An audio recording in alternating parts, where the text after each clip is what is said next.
Talk, shop, pop, movies.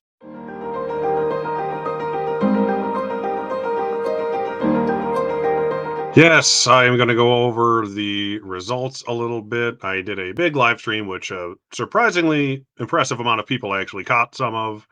I assume they all watched it for about 30 seconds and left when they saw it was me and not a real person.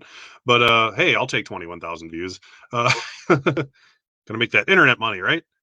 Anyways, yeah. Ahoy, I'm Derek, the Convicted Cinephile. Please like, share, and subscribe to the channel down below. All that hubbub that I always say. I'm going to go through what were the biggest shocks and snubs of the show and my own personal prediction results just to see how wrong I was. I will make my Oscar predictions soon enough for what I think will win and then go over them on a separate video. But here we go. Let's just do it like this. I'm going to pop my gold derby up over here. So the person who did the best on Gold Derby got 97 out of 120, so 80%. That's pretty good. Um, I did fairly well on a lot of categories. It seems like I either got 3 out of 5 right or 5 out of 5 right. So we'll see where I ended up. I ended up getting 70. I got 89 out of 120. So I was like 2000th place, but I got 74% right. So hey, that's not the worst. All right. So for production design, I didn't expect Guillermo del Toro's Pinocchio to get in, but I really, really wanted it to. That would have been a great one. I was wrong about Black Panther: Wakanda Forever. I had that in mind, and it didn't get in, but I'm kind of glad it didn't get in. So, Best Actor, lead role, I got that perfectly right. Best Picture angered me because I really wanted The Whale to get in, mainly just for Brendan Fraser to have a better chance at Best Actor. And I was wrong about Babylon. I was going to put Babylon or Women Talking. Those are the ones I was flipping 50-50 on. I just chose wrong. Women Talking got in. And then Triangle of Sadness ended up getting in over The Whale because it got in for screenplay, which The Whale didn't, which is another thing we'll get into. Actress was a clusterfuck. Daniel Deadweiler and Viola Davis both missed. Both African American actresses who made it to all or all but one of the major precursor awards. Uh, got let out for Ana de Armas, who I was predicting. Essentially, I was going between her and Michelle Williams. So either way, I would have gotten two wrong if I would have flip flopped them. And then, yeah, Andrew. We'll get into that. We'll get into that later. Supporting actor, I had the wrong Fableman boy, which is too bad. I had Eddie Redmayne instead of why can't I think of his name now? Brian Tyree Henry. Otherwise, the main three got in. Supporting actress, which was a weird category, I got perfectly right, and I'm very happy about that because that is exactly what I wanted to have happen. That wasn't like this was partial hope diction, and it came true. Director, I had Kaczynski just because of his 100-to-1 odds, and he was nominated for DGA. I didn't think he'd get in. I thought Edward Berger would get in, but it ended up being the Triangle of Sadness director instead. Adapted screenplay, another clusterfuck of a thing. These two, The Whale and She Said, got in at the BAFTA Awards. I expected Women Talking to get in. I still guessed it. I did not expect. Well, I didn't really expect Top Gun Maverick to get in screenplay. That was a weird surprise, kind of, especially over The Whale, which got in at BAFTA over Women Talking. And I forget what else was in there off the top of my head, but we'll find that out in a second. Yeah, She Said missed. Kind of weird. Uh, Original screenplay, I got perfect. Animated feature, I missed Wendell and Wild, and it was the Sea Beast or whatever. International film, Decision to Leave, surprisingly got snubbed for EO. Cinematography, I don't even want to get into that. Like, well, I got two right there, and it was honestly like the two I was least like sure about. This is weird. Costume, I had the Woman King in there. I ended up getting goose egged for something else, but yeah, what are you gonna do? Oh yeah, Everything Everywhere got in costumes, which is good. I'm glad that got in instead, personally. Film editing, I had All Quiet, which surprisingly did not get in. I can't think of off the top of my head what did get in, but I did have Banshees. Oh, was it Tar? I want to say it was Tar, maybe, but we'll see in a second. Makeup and hairstyling, I had Babylon, and it ended up being something else, obviously. It doesn't say what got in, just says what I got wrong. The score one is another weird one. Women Talking, which was like its sure thing nomination besides screenplay, it missed. Pinocchio got in everywhere, missed here, which is fine. I don't care. I'm beyond excited that All Quiet on the Western Front got in because that is my favorite score out of all of these. Well, I like Babylon. Babylon's probably going to win, but I really, really love the All Quiet one. That was the one I was really hoping to get in.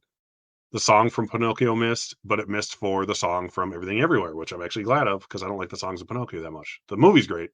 Eh. Sound, perfect. Visual effects, I did 13 lives and they went Black Panther. I should just always put a Marvel movie in, I guess. But either way, I would have preferred Doctor Strange. In the shorts, I got 3 out of 5 on there, 4 out of 5 there, 3 out of 5 there, and 3 out of 5 there. That's about as good as you can ask for on those. So as far as prediction wise, about 75%. Not excuse me, not bad. Not bad at all. I'll take it. I'm gonna look at the actual nominees. View by category, I guess. I'm gonna do it on IMDb because they have images, and it's just better for anyone watching to have images as opposed to just words that you're struggling to see on my screen. Give me a second here. All right, so let's get into the what got the most nominations. First of all, Everything Everywhere All at Once got the most with 11, and it technically got 3 awards I wasn't thinking it would get. So I guess I predicted it for 8, but I think I might have predicted it in another thing I didn't get. I don't know. So 11, damn good. It's the only movie to get double digit nominations. All Quiet on the Western Front, which was like one of my favorites of the year, got 9. So did Banshees. So essentially, my 3 favorite things got the most awards nominations. Makes me happy. Elvis got 8, I believe, and Avatar only ended up getting 4.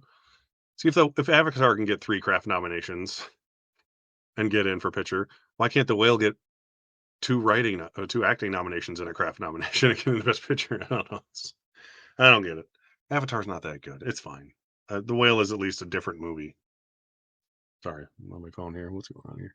Oh, never mind. Not urgent. Fablemans, I think, got 7. Top Gun got 6. Triangle of Sadness got the 3 most important ones, but I got 3. Tar, I think, got 6. Women Talking got 2. Picture and screenplay. So that is the general tallies of the best picture movies. Let us look here. So, All Quiet on the Western Front for Best Picture of the Year. Avatar, Elvis, Everything Everywhere, Banshees, Fablemans, Top Gun, Triangle of Sadness, Tar, Women Talking. I don't really like this is a good 10. Like this is 10 that I saw getting in. The only thing I would consider a snub would be The Whale, but that's kind of a personal thing to me, mainly because it got 2 acting awards. It should have gotten screenplay, which it got snubbed on. We'll get to that in a second. And Triangle of Sadness was less surprising here than it was in another category. So I wouldn't say there was any shocks here. It's more the fact that Triangle of Sadness and Women Talking both got in over either Babylon or The Whale. I would have expected it to be one of these 2 and one of the other 2, not both, and not in this not this way. So whatever. That's the breaks. Actor in a leading role. I mean, you could say Tom Cruise is a snub, but not really, in my opinion. He's very good in Top Gun Maverick. He's Tom Cruise. He's Tom Cruise in everything. He's just slightly better than usual Tom Cruise in that movie. Paul Mescal is awesome, or so I would assume. I haven't seen After Sun. He just seems like a cool actor, and he's on the up and coming. He's going to be in the Gladiator sequel. He's going to be doing good things. This is the first time, I think, since 1935, if I'm remembering exactly right, that all of the best actor nominees are first time nominees. So no matter who wins, it'll be a win on their first try. Whether it's Austin Butler for Elvis, Bill Nye for Living, I don't think he's going to win. It's just cool for him to finally have a nomination. Brendan Fraser for The Whale, who I'm personally pulling for. Colin Farrell for Banshees, who had the best year out of everyone. So if it can't be Brendan, I want it to be Colin because he was in 4 very good movies that were very different from one another this year, and he's great in all of them.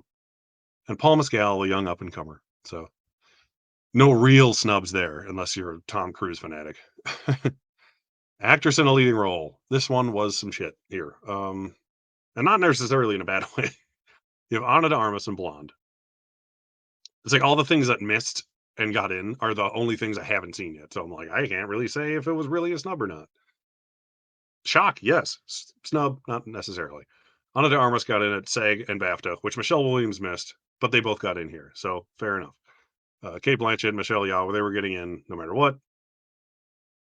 Viola Davis got in everywhere, including BAFTA, which is usually the hard one to get, and she missed the Oscar.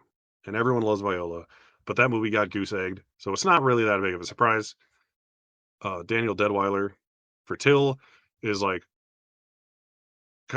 performance where, once again, from what I've heard, that is like win competitive in any other year. She just had the bad luck of coming up the same year as Kate Blanchett and Michelle Yeoh. The fifth one, the most shocking nomination of the entire show by far, is Andrea Riseborough in To Leslie. She changed the game of campaigning for the Oscars forever by literally just telling her friends in Hollywood, word of mouth, watch this movie. It's great, and I'm amazing in it. Probably not as big of an. She probably didn't sound as like big of a jerk as I did when I just said it, but she's a great actress. People know that, and enough people apparently listened and watched the movie that she got nominated for Best Actress for a movie basically nobody's heard of. Good for her. She's also nominated for the Independent Spirit Award, and the fact that she's nominated for this and that, who knows? But she's also going up against Michelle Yeoh, I think. So yeah, one hell of a cool group of actresses. I have no complaints with who got in. It's just kind of I just know people are gonna want to make a point that no African American actresses got in, and the two that should have got in both got snubbed for white ladies. That's the breaks. I get. I know. I mean, they fought their asses off to get into this race, and they did it. So good for them. Had Michelle Yeoh also been snubbed, then maybe you'd have a problem because then there would be like all white people. But Michelle Yeoh, I want her to win. I think she would be the first Asian lead actress winner ever. I might be wrong. Let me know in the comments if I am. But she, as much as Kate Blanchett deserves this, and she does, Michelle Yeoh has deserved it and earned it over the course of like 30 out years. And this is like her first big break, really, like awards wise. And it would just be so much cooler to see her win than Kate Blanchett win a third Oscar. Yeah, that's all I can say. They're equally deserving, in my opinion, performance wise. But Michelle Yeoh is the more interesting win. But I've said that 100 times already. Supporting actor, another one that was kind of like, what the hell's going on here? The top three got in: Ke Huy Quan, sweeping; Brendan Gleeson, Barry Keoghan, the Banshee Boys. They got in everywhere. Continue to do so. I was really hoping for Paul Dano, just because I love Paul Dano, even though I haven't even seen The Fablemans yet. He's been overdue for a nomination for at least since there will be blood. So how long ago was that? 16 years or 15 years since the movie came out? Jesus Christ! But then Judd Hirsch, Judy Dench leapfrogged over him at the last second and got in here. I love Judd Hirsch, no arguments, but he got in for a one scene performance that's over the top, while Paul Dano has a very subdued, longer, more important performance in the film and got passed over by a older nominee. Like since Brian Tyree Henry got in, I'm kind of surprised it wasn't just both Fableman's boys. I almost wish it would have been, just because then I would have been right about that video I made when there was a double nomination in one category. So that could have been the first time that happened in like 60 years. But I'm very happy for Brian Terry Henry and Causeway. I need to watch it. I have Apple TV Plus, so now maybe I'll watch it since he got in here. But I've heard nothing but great things, and he's an awesome actor. So like everything he's in, he's very what can I think of the word? Charismatic. There we go. You like him no matter what he's doing. He's always likable. Supporting actress, I got perfectly right. The only thing I would consider a quasi snub would be Dolly De Leon, which is just more surprising since she missed, or since Triangle of Sadness got in for picture and director and screenplay. I assumed it would get in screenplay, but the other two not as much. I'm just ecstatic that Stephanie Shu got in. Had Dolly De Leon got in, I would have rather her booted out either Angela Bassett or Jamie Lee Curtis, because I love Jamie Lee Curtis. I'm glad she finally has an Oscar nomination, but she's not as good as Stephanie Shu. So thank Jeebus Stephanie Shu got in as well, because she deserves it the most. Carrie Condon's amazing. Hong Chao is amazing. Angela Bassett is Angela Bassett. She seems to be winning a career Oscar for a Marvel movie, which whatever. We'll see what happens, I guess. Unless Carrie Condon can win BAFTA and switch things up, or someone else can win SAG, which I highly doubt. Either way, this is the exact nomination slate I wanted, so I'm happy with that. Directing, yeah, everything went perfectly fine here, at least in the top 4. Number 5, who was I had Kaczynski at 100 to 1 odds, just hoping he would get in for my 100 to 1 odds sake. I would have chosen Berger for, uh, All Quiet. It got 9 nominations. You'd think it would have gotten 10 with director. But no, Ruben Östlund gets in for Triangle of Sadness, which fits with the foreign director slot. So, I guess we were right still, we just picked the wrong one. And he did I don't even remember I don't think he even got on at BAFTA 'cause, Park Chan-wook and Berger did, but not him, so it's odd. It was weird. It's a weird thing. Original screenplay, that's exactly what should be there. I'm not gonna complain. There's nothing missing that was so deserving that I'm mad, and there's nothing there that was surprising whatsoever because I got all 5 of them right. So, I don't count snubs as l some people are like, "This got snubbed just because it wasn't nominated." No, if it genuinely had a chance of getting nominated and then suddenly didn't, then it was snubbed, like Viola Davis. This, not so much. You could call, um, Eddie Redmayne a snub because he got in at BAFTA and SAG and the Globes, and then he missed. That's a snub because people were expecting it. This does not count. Adapted screenplay, there be some snubbage. There's less surprises than there is snubbage. Top Gun, that's a surprise. It's a mild surprise because I got in at the Scripter Awards, which is a screenwriting slash source material award show for those who do not know. And Women Talking didn't get in at BAFTA. The Whale got in over Women Talking, and she said they went Top Gun and Women Talking. I would have expecting Women Talking and The Whale and not Top Gun Maverick. So The Whale missing screenplay, maybe just go, oh fuck, it's not going to get in Best Picture now, and Women Talking probably is, and that's what happened. So ruined the whole rest of the night. But I'm very happy that All Quiet got in because I really like that movie. Living, I could have, I haven't seen Living, but if that would have gotten booted out for The Whale, I wouldn't have cared whatsoever. Glass Onion, it's a fun movie, got in where it should, even though it's an original screenplay. Technically, it has to be an adapted because it's a sequel, even though it's has nothing to do with Knives Out other than Daniel Craig's character. But that's enough to make it adapted, I guess. Cinematography, this one, this and Best Actress are probably the weirdest categories. All of these make perfect sense. It's just the fact that it happened is weird. All Quiet on the Western Front is gorgeous. Elvis got in everywhere.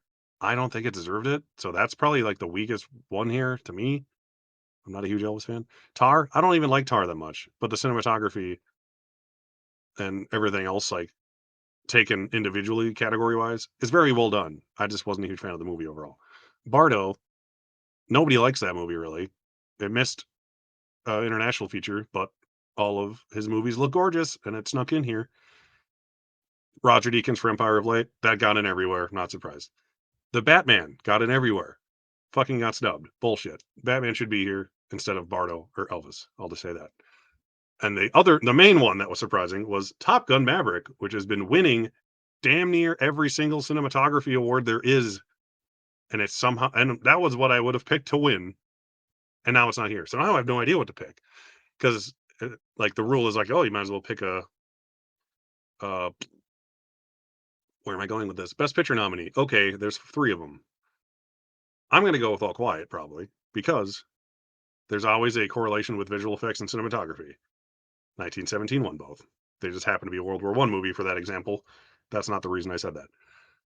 Avatar is winning visual effects. Avatar did not get into cinematography. The first one did, and it won. So there's your correlation. So the closest thing that makes sense would be All Quiet because it got in here and visual effects. So it makes most sense to win here. And it's a gorgeous movie, and I would honestly pick it to win out of these from what I've seen. I'm just happy it got in as many places as it did, but I'm really mad that Batman didn't get in. I'm more mad that Batman didn't get in than Top Gun. Top Gun shocked me. Batman pisses me off. Editing. This I think I got this one right. No, I didn't get Tar. Tar is well edited too, so I'm not mad that I got in here.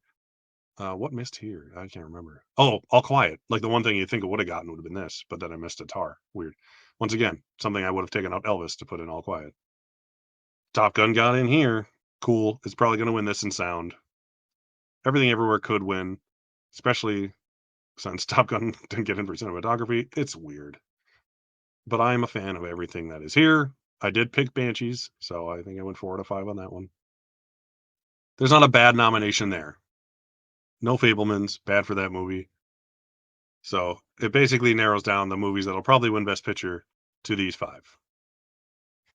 That's all I'll say. Probably Everything Everywhere All at Once. Maybe Banshees. Production design. This is all good. I mean, I was pleasantly surprised to see All Quiet here, but I'm not like shocked that it was here. There's no like major snubbage here. I did Black Panther, but the first one won, and I heard this one doesn't. I haven't had a chance to see the new one. Wasn't as good as the first one, production value or design wise. So I'm cool. I want Babylon to win from everything I've seen here. It's not my. It's probably my third favorite movie. No, I guess I probably like it more than Avatar and Elvis. It's my second favorite movie out of these 5 that I've seen, out of the 4 I've seen. So, yeah, it deserves production design, Babylon. And score. It got 3 nominations. It's on track to win 2 out of those 3, the third one being costumes, which it could win. Black Panther won for the first one. Elvis seems like a lazy but easy pick. Miss Harris Goes to Paris. I got that right. Very happy to see everything everywhere in there, even though I did not predict it. So that's a pleasant shock. It's not even like, like I said, I'm not like, oh my God. There's only like 3 things that actually got nominated that are like legitimate shocks. And one of them was Andrea Riseborough. Best sound, perfect. Wouldn't pick anything else. I think those are the 5 I picked because those are the 5 that deserve it. So, yay. Makeup and hair. I was happy to see All Quiet get in. I don't think I had that one picked, but I'm glad I got in over whatever I did have picked. So once again, these 5, I'm perfectly fine with these. Score. This one had some weird omissions. I'm ecstatic. All Quiet got in. That is my favorite score. That and Babylon. Babylon will probably win, but All Quiet, I'm so glad I got in. Batman wasn't even shortlisted, which is a crime. Carter Burwell is always amazing for Banshees. John Williams was a quasi surprise. Same thing goes for Everything Everywhere. It's John Williams, so you expect him to get in, but he didn't really deserve it for Fablemans from everything I've gathered. It only has like 25 minutes of original music and it's very subtle compared to other things that could have gotten in here, like Black Panther or something like that. Everything Everywhere has a very cool score. I need to rewatch it so I can remember it. Like I said earlier, I had to concentrate on the movie so much I didn't really get to appreciate the score. Sorry, talking fast is making me burp. Um, Original song. The only surprise here is that Chow Papa missed and Everything Everywhere got in, but that's the way I'd want it.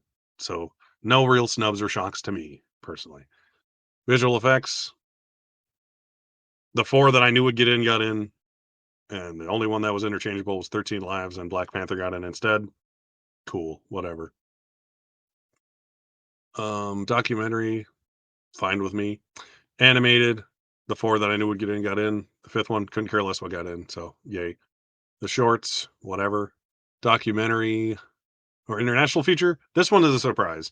EO getting in over Decision to Leave is a legitimate shock because Decision to Leave had hit everything, including director at BAFTA. So I would have expected that there instead of this. Otherwise, the 4 of them, the other ones I got right. Diane Warren won her honorary Oscar this year and got nominated, so that's cool. But that's it. Oh yeah, Michael J. Fox. This is the best award of the entire year right here. Michael J. Fox getting his Gene Herschel Humanitarian Award. So those are the shocks and snubs in my mind. Very few, but the ones that happened were holy shit and pissed me off pretty dang good. So, like I've said before, my name is Derek. Please like, share, and subscribe to the channel down below. Come back on Thursday evening at 9 p.m. Eastern Standard Time, where I will be pitting all the Best Picture nominees. There's 55 of them in the years 2000 to 2009. So the Gladiator to Hurt Locker years against each other with a panel of guests, and we will pit them against each other until we narrow it down to one best picture nominee of the decade. Thank you for watching, and I'll see you next time. Talk, shop, pop, movies.